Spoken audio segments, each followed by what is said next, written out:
horror fans, once again, it's the Horror Miser Monty G. Yes, it's time to do another movie review. I'm going to review a movie that I got from Horror Pack called Here Alone. Yes.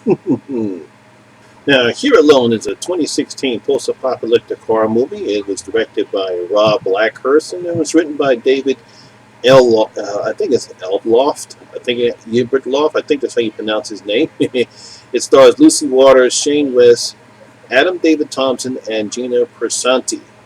Now, like I said, I got this in the horror pack, I believe, in the June horror pack one. I said I was going to do a review on it because I actually seen some of the trailers from it. It looked pretty interesting. So here is my review of Here Alone. Now, in this movie, a young woman, Anne, struggles to survive on her own after mysterious zombie-like plague destroys much of society. Yeah, it's one of these movies, yes. Now, once again, we have another post-apocalyptic horror movie where a mysterious infection has turned almost everyone into zombie-like creatures and destroyed society. Yes. However, unlike others in this subgenre, this one takes a little bit of different route. Not the type of movie you expect from the zombie subgenre. Now, instead of seeing a group of survivors trying to survive, the zombies and any other dregs of humanity, we only see Anne, a lone woman living in the woods by herself. We also don't see a lot of zombies, blood or gore in this one. I mean, there's nothing in this one. This is a little bit more of a slow burn, basically showing the different side of the subgenre. We see Anne struggling to survive throughout the entire first act of the movie. Now, while the acting is good, and I do give the filmmakers credit for trying to do something different, the pacing kind of drags a little at times, and the lack of gore won't satisfy gorehounds who love this subgenre. So if you're expecting a lot of gore, blood, and guts, this one's not going to be for you at all. Now, as far as the movie is concerned, or the plot-wise, as the film begins, we're already in the aftermath where a plague has turned most of society into zombie-like creatures, and overall society or life has crumbled. Now, we don't know if the plague has affected other parts of the world, but we're introduced to Anne. Now, she's a lone woman living in the woods by herself. Now, in flashbacks, we see that she had a husband named Jason and a daughter, but lost both of them to the plague. The rest of the movie shows Anne trying to survive while hoping that there's still civilization out in the world. Now, she does encounter this man named Chris and his stepdaughter Olivia throughout the movie, and the film shows her struggling to survive, whether or not she actually wants to escape with them or not, or does she want to have her heart broken again. And that's basically what this movie deals with. Now, as I stated before, this is not your typical zombie movie. The script Elliot Albert Loft has crafted here deals more with survivor's guilt, isolation, companionship, and forgiveness. Before Anne encounters Chris and his stepdaughter Olivia, we see Anne all by herself for at least the first act of the movie. We also see her in flashbacks to see what happened to her husband Jason and their daughter. Now, the film focuses mainly on Anne's emotions after losing her family and her relationship with Chris Olivia, more than the collapse of society as we've seen in other zombie horror movies of this subgenre.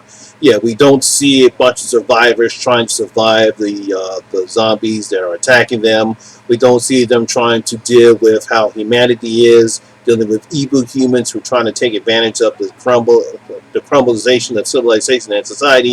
It is basically Anne, her survival's guilt, and whether or not she wants to have her heart broken when she eventually meets Chris and Olivia. That's what basically this movie deals about. Now, Lisa Walter does a fine job in displaying these emotions for Anne and shows her struggling on whether or not should she allow herself to be loved again.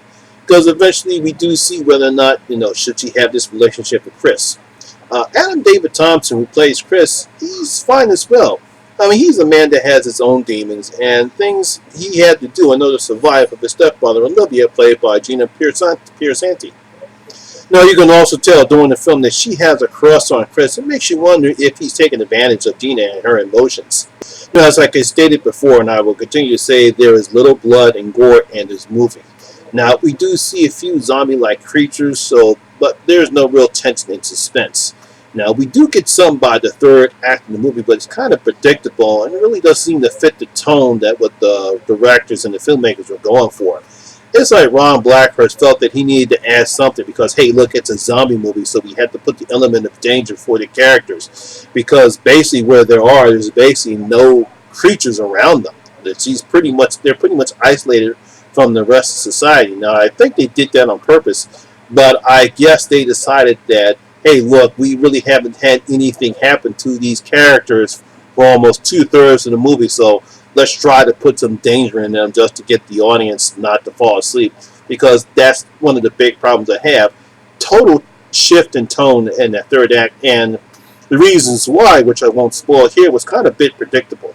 So while we have good acting for the leads and a little different take on the subgenre genre, it lacks the suspense and tension that we see in other movies of the subgenre. Also, if you're a gorehound, you probably won't like this one at all. For me, it was okay, and I give the filmmakers credit for trying something different, but, it's okay, just not good enough for my taste, for what I expect from us for this particular subgenre. So, the Horror Miser is going to open up its vault, and I'm going to give Here Alone out of my 5 gold coins. Just going to give it 2 out of my 5 gold coins. Yes, I do give them credit for trying something different. It's just the shift in tone and the type of story they're trying to tell. It was okay, just not really good enough. So, my horror fans, have you seen Here Alone? What did you think about it? Did you actually enjoy this different take of the subgenre, or do you just felt bored? Leave the comments down in the comment section below and tell me what you thought about Here Alone. Well, that's my video for today, guys. Hope you did enjoy it. And if you did, please give it a thumbs up. And if this is your first time here, please hit that subscribe button and ring that notification bell. That way you can come and enjoy the horror experience with me, the Horror Miser Monty G. And as always, all my social media links will be down in the description box below as well. Once again, my name is Lamont Smith, better known as the Horror Miser Monty G. And always remember, horror rules. British children, take us home. We're out.